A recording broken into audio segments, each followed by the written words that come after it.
Supermarket giant Kroger is the latest large employer to take away paid leave for unvaccinated workers who get COVID-19. It's also requiring some of them to pay a monthly health insurance surcharge beginning next year. Yahoo Finance's Alexis Keenan here now to break this down for us. Alexis, more and more companies are starting to do this. Yeah, Alexis, I was waiting for these boosters to be mandated as well. So lots of changes still afoot here.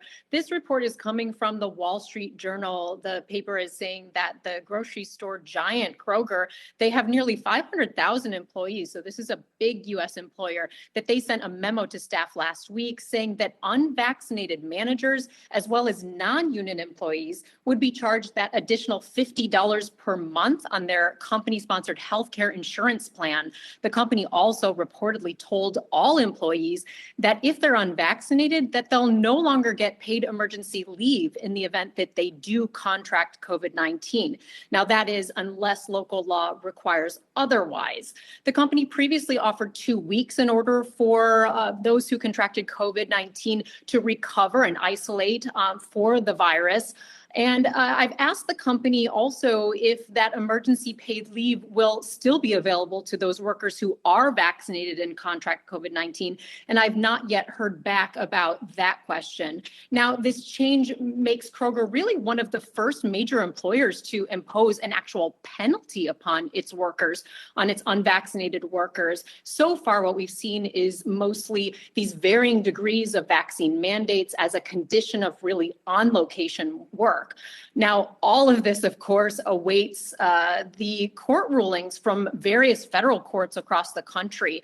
We're waiting the outcome of multiple lawsuits that are really questioning the legality of the Biden administration's different federal mandates. You have the one that applies to large private employers with 100 or more employees, saying that they'll have to either have a fully vaccinated workforce or they can offer testing to their employees on a weekly basis. Also, you have a mandate federally for healthcare workers. In addition to that, you have federal contractors and subcontractors mandated to be vaccinated by the federal government at this point.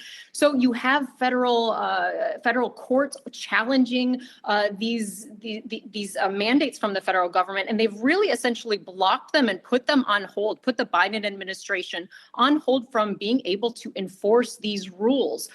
You also had just yesterday the Supreme Court declining to take up a challenge to New York State's rule requiring healthcare workers to be vaccinated. And the challenge there was that they did not carve out a religious exemption for workers who do not want to be vaccinated based on that reason. So we're hoping to hear back from Kroger on this. A lot of outstanding questions and a lot of questions about whether they're on firm legal ground in order to make this move, particularly with respect to the penalty here. And Alexis, I know really quickly you said that there are federal COVID benefit laws that have recently expired that's helping Kroger to get away with doing this. Yeah, and we'll see if they get away with doing it. But there were a couple of federal laws that came with the now almost 2-year-old legislation that really mandated that companies give employees time off if they did contract COVID and they needed to recover.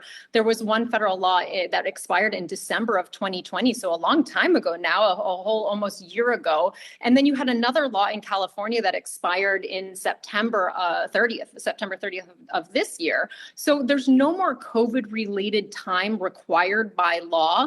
The company reportedly is still offering time off, Kroger is, in order for its employees to recover, but they'll have to either take already approved time off. They won't get that COVID time off that had been carved into their policy that they had laid out during the pandemic.